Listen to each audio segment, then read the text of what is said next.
The envelope landed on the front desk with a sound that was too loud for how thin it was. Wren Calloway? No, not that name. Start over. The envelope landed on the front desk with a sound that was too loud for how thin it was.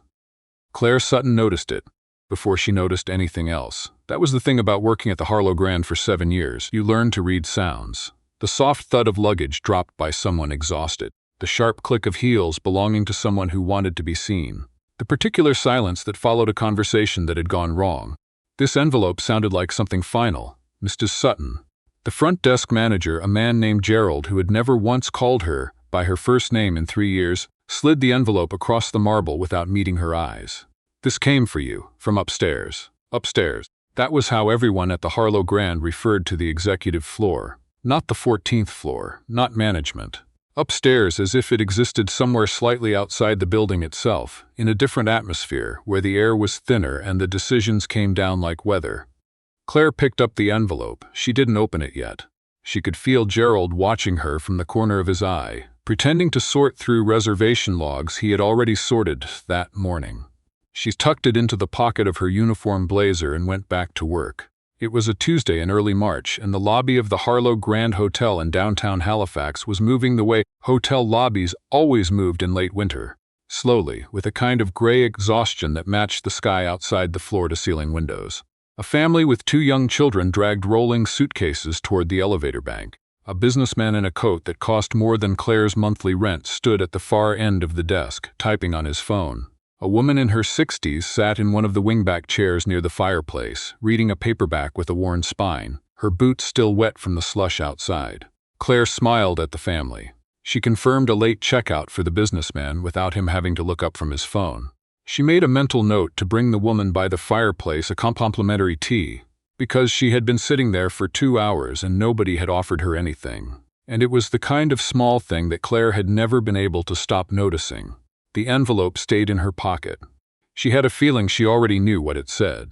Claire had been a single mother for 4 years, since Rosalie was 18 months old, and Dennis had decided, with very little ceremony, that he preferred his life without them in it. She didn't talk about it much. It wasn't the kind of thing you led with, but it shaped the architecture of every day, the calculations that ran in the background of everything she did, so constant she barely registered them anymore. Whether her shift ended before 6 so she could pick up Rosalie from the after-school program. Whether the overtime she'd been offered was worth what it would cost in after-care fees. Whether the envelope in her pocket contained the news she had been half expecting, half dreading, for the last 3 weeks.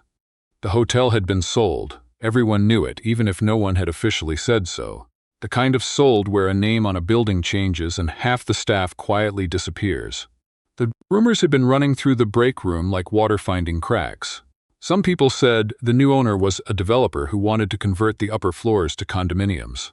Some said it was a hospitality group from Vancouver that had a habit of gutting the existing team and bringing in their own people. Well, some said nothing, just looked at their phones and refreshed their job search apps during lunch.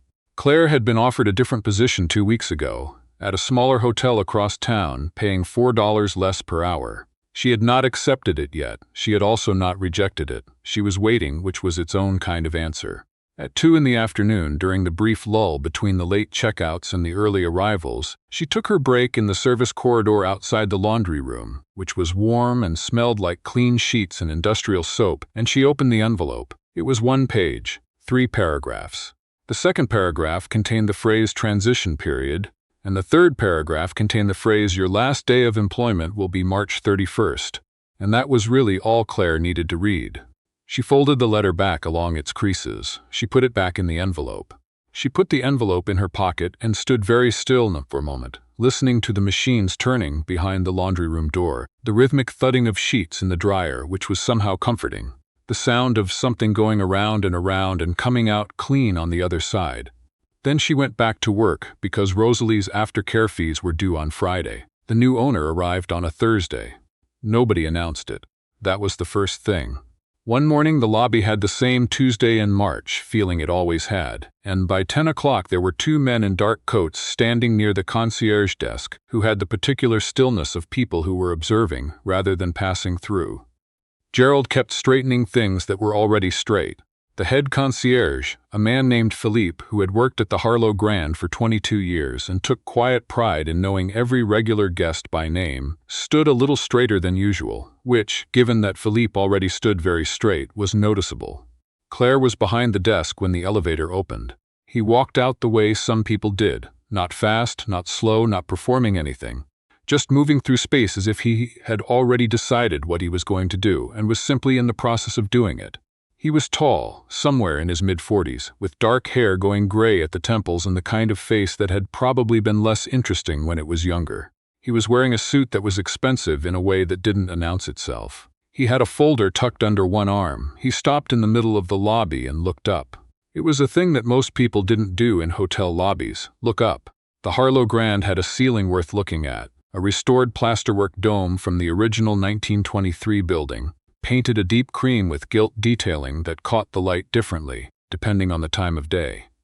Claire had worked beneath it for 7 years, and she still looked up sometimes, on quiet mornings, when the lobby was empty and the light came in low through the front windows.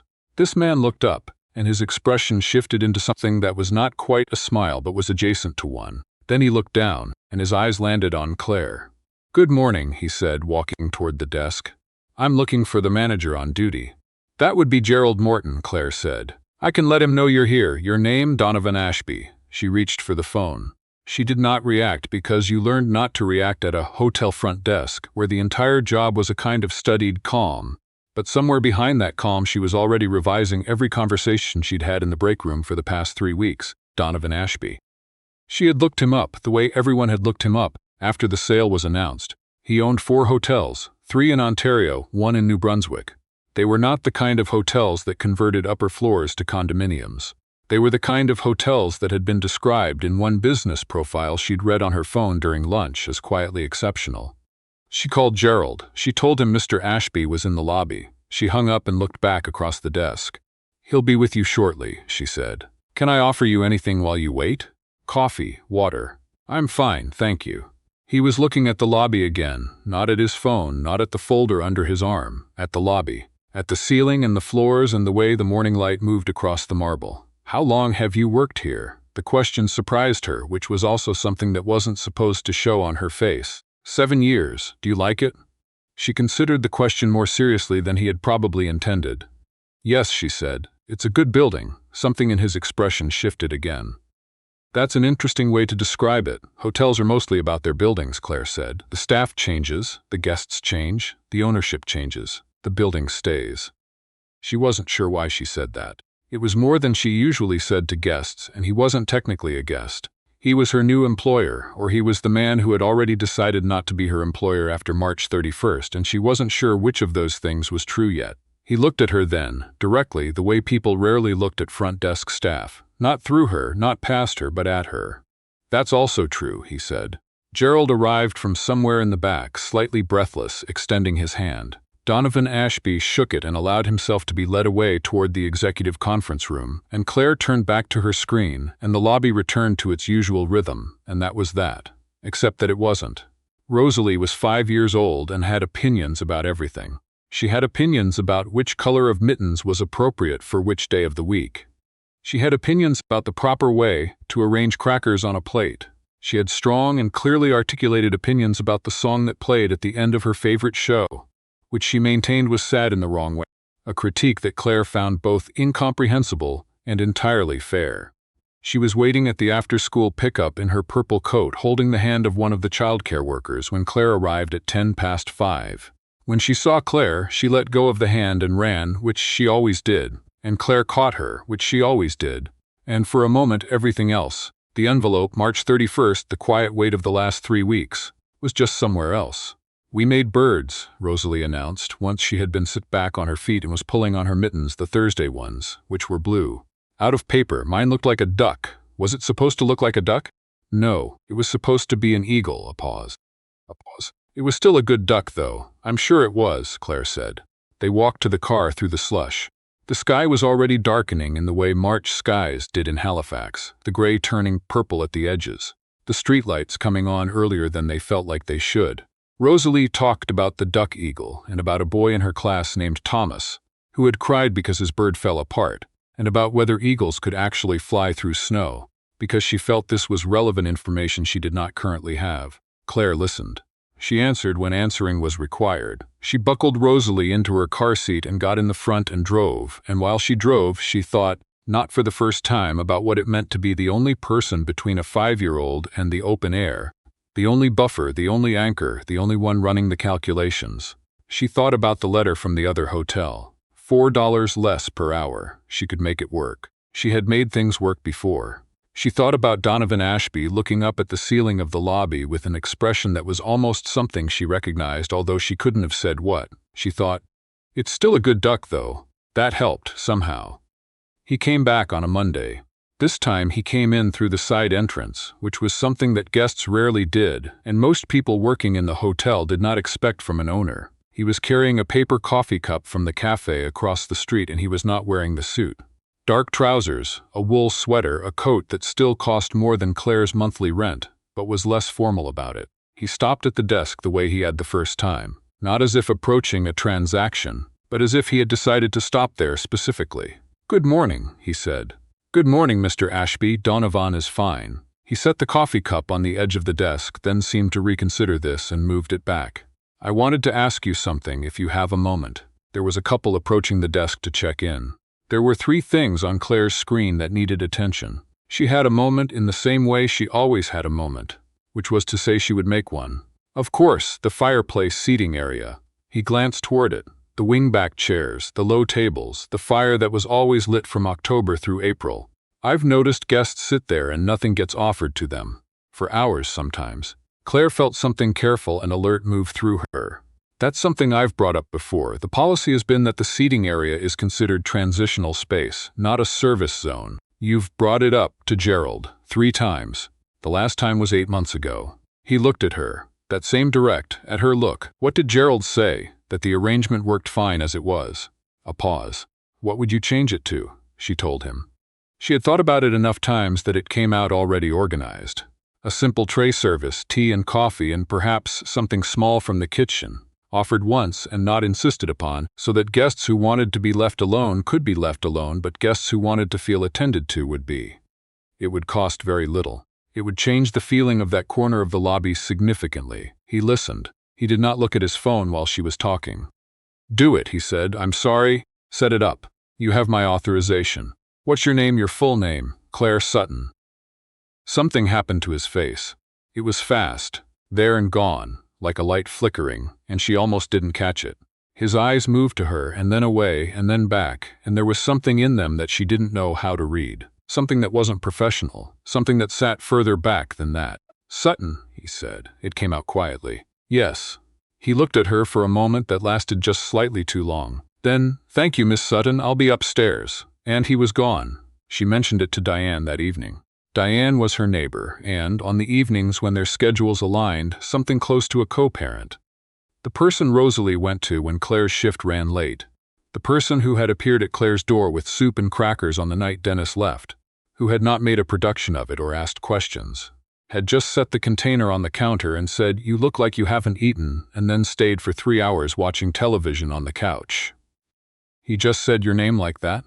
Diane was pouring tea. She was 51 and had the particular quality of someone who had seen enough of the world to find it more interesting than alarming. He repeated it, like he was turning it over. Maybe he knew a Sutton, maybe. Claire wrapped both hands around her mug. Rosalie was asleep.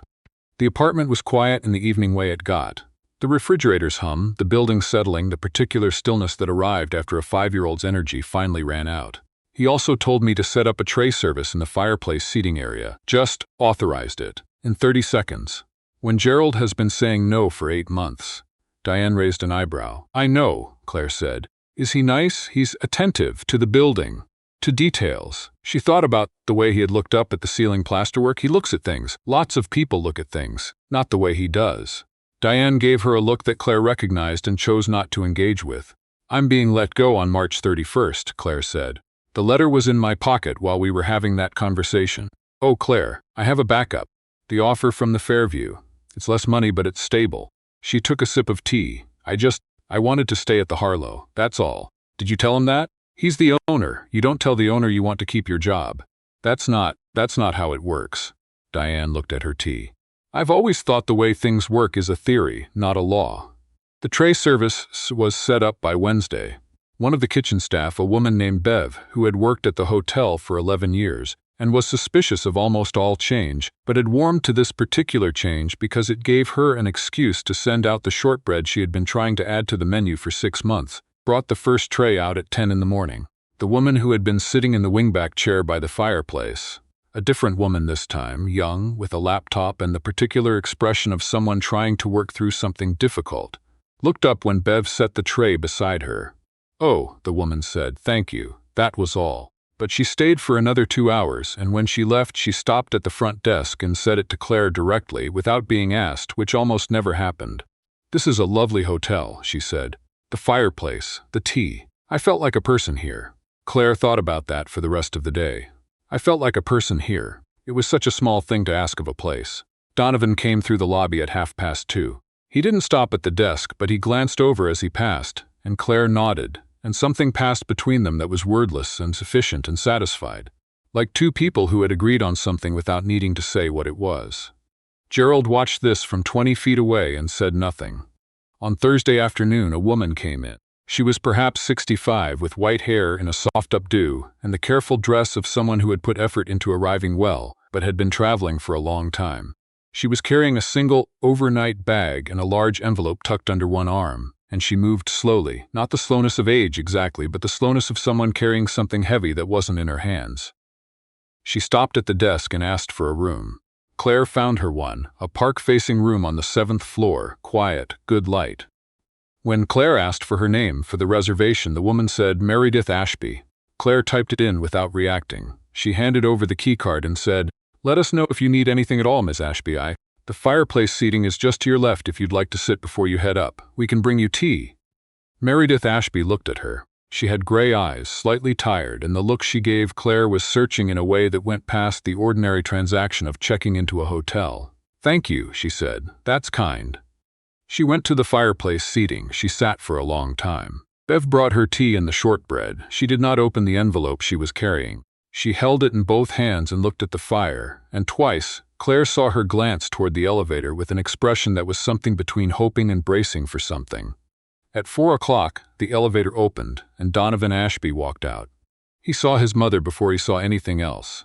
He stopped. His face did something that had nothing to do with hotels or suits or ownership. It went very still and then very open, and Claire, who was not looking directly but was aware of everything that happened in her lobby the way she had always been aware of everything that happened in her lobby, understood that whatever had brought Meredith Ashby to Halifax with that envelope and that expression had been in the works for a long time. He crossed the lobby. He didn't run, but it was close.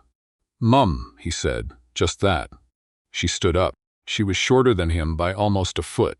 She put her hand on his face the way mothers did, the way Rosalie sometimes put both hands on Claire's face when she was trying to make sure Claire was paying attention. "I found something," Meredith said. "I needed to bring it in person." He guided her back to the chair. He sat across from her. He was still wearing the wool sweater. He had forgotten in that moment to be the owner of anything. Claire looked at her screen. She answered a phone call. She confirmed a reservation. She did not look at the fireplace seating area for the next 45 minutes, because some things happened in hotel lobbies that were not hers to see, and she knew the difference. When she finally glanced over, the envelope was open on the table between them, and Donovan Ashby had his elbows on his knees and his head bowed, and Meredith Ashby had her hand on his arm, and neither of them was speaking. The fire moved behind them. He found her in the service corridor at 5:30, just as her shift was ending. She had her coat on and her bag over her shoulder, and she was startled, because people from upstairs did not generally come to the service corridor. She nearly walked into him. "I'm sorry," he said, stepping back. Philippe told me this was where you usually exit." She noted that he had learned her exit route from the head concierge, which raised a number of questions she decided to set aside. "Mr. Ashby, Donovan." He looked at her, and he had that look again, the one from when she'd said her name, something behind the professional surface that she hadn't been able to place. "I need to tell you something, and I need to say it before I think too carefully about how to say it, because I've been thinking too carefully about things for a long time." She waited. "My mother came here because she found a letter. My father's letter. My father died 8 years ago. He wrote it before he died and asked her to give it to me when she thought I was ready, which apparently she has decided is now, and which is." He stopped. He looked briefly at the ceiling of the service corridor, which was acoustic tile and fluorescent lights and had none of the qualities of the lobby's ceiling, which is not the point. The point is that the letter mentions a woman he helped once, years ago, a woman named Catherine Sutton. She was in trouble. Financial trouble, serious, and he helped her quietly and he never told anyone, and he wrote to me that it was one of the things he was proudest of, not the hotels, not the portfolio, this one woman he helped when it cost him something. Claire was very still. "I looked it up," he said. "Catherine Sutton. It was 41 years ago. She was living in Nova Scotia." "That's my grandmother's name," Claire said. He looked at her. "She died when I was 12, Claire said. "She never talked about any of this." "No." He shook his head slowly. "My father didn't either. That was the kind of man he was." A pause. "I looked you up after you told me your name, Claire Sutton, Harlow Grand, Halifax. And I looked at your file, which I had every legal right to do as the new owner, and I saw the termination letter dated March 31st, and I wanted to." He stopped again, pressed his mouth together. "Started over. The termination is rescinded. That isn't why I'm telling you this. I want to be clear about that. The termination was a blanket decision made by the transition team before I reviewed anything, and I should have reviewed it earlier, and it's been rescinded for 2 days, and Gerald has a memo to that effect." 2 days, Claire said. "I should have told you sooner. That's also not what I'm—" He made a short, frustrated sound, which was the least polished thing she had seen from him. "I'm not saying this well. What are you saying?" He looked at her directly, the way he had from the first morning. "That my father helped your grandmother when she needed it, and then I walked into a hotel and the first person I spoke to was her granddaughter. And she had a letter in her pocket that we had given her by mistake, and I didn't know it, and she went back to work anyway." He paused. "I don't know what that means. I just know it's something." The corridor hummed. The laundry machines turned behind the door to her left, sheets going around and around. "My grandmother used to say," Claire said slowly, "that when someone helps you and asks nothing in return, you spend the rest of your life paying it to someone else." She said it like it was a debt. She looked at him. "I never knew what she meant. I thought she just meant being kind, generally. Maybe she meant exactly that, maybe." A pause that was not uncomfortable. "My daughter made a paper bird today," Claire said, which was not what she had intended to say, but it came out anyway. "It was supposed to be an eagle. It looked like a duck. She said it was still a good duck." Donovan Ashby looked at her for a moment, and then he smiled. It was the first complete smile she had seen from him, and it changed his face considerably. "That sounds about right," he said. There was no dramatic ending. That was the thing about real things. The tray service in the fireplace seating area became a permanent part of what the Harlow Grand offered, and guests mentioned it in reviews with a specificity that made Claire quietly proud. The tea by the fire, the shortbread, the feeling of being seen. Bev got her shortbread on the menu, and she received this news with the dignified satisfaction of someone who had known it would happen eventually. Meredith Ashby stayed for 4 days, in the park-facing room on the 7th floor, and came down to the fireplace every morning. By the 3rd morning, she and Rosalie, who was brought to the hotel on a Saturday when Claire had a half-day and no other childcare arrangement, had entered into a conversation about eagles versus ducks that lasted through an entire pot of tea, and left Meredith laughing in a way that reached her eyes. Rosalie, for her part, described Meredith as the lady who agreed with me, which was, as far as she was concerned, the highest possible rating. The letter, her father's letter, stayed in Donovan's coat pocket for a long time. He mentioned it once, sitting across from Claire in the lobby after the last guest of the evening had gone upstairs, while the fire burned low and the lobby had its best self, quiet and warm and lit the color of old amber. He said his father had been a careful man, not a warm one, and that the letter had surprised him because it was warm. He said he was still working out what to do with that. Claire said she thought maybe you didn't do anything with it, you just carried it, and carrying it was enough. He looked at the fire. He said, "Yes, I think that's right. She did not stay at the Harlow Grand because of a debt, or because of a letter, or because of a man who looked at ceilings in the particular way that meant he was paying attention to something most people missed. She stayed because it was a good building, and because, on a Tuesday in early March, when the sky outside was gray and the lobby was quiet, she had brought a woman sitting alone by the fire a cup of tea that nobody had asked her to bring, and the woman had looked up from her book and said thank you in the way that meant it. And that was still the best thing Claire knew how to do. She kept doing it. That was enough. That was, in fact, everything.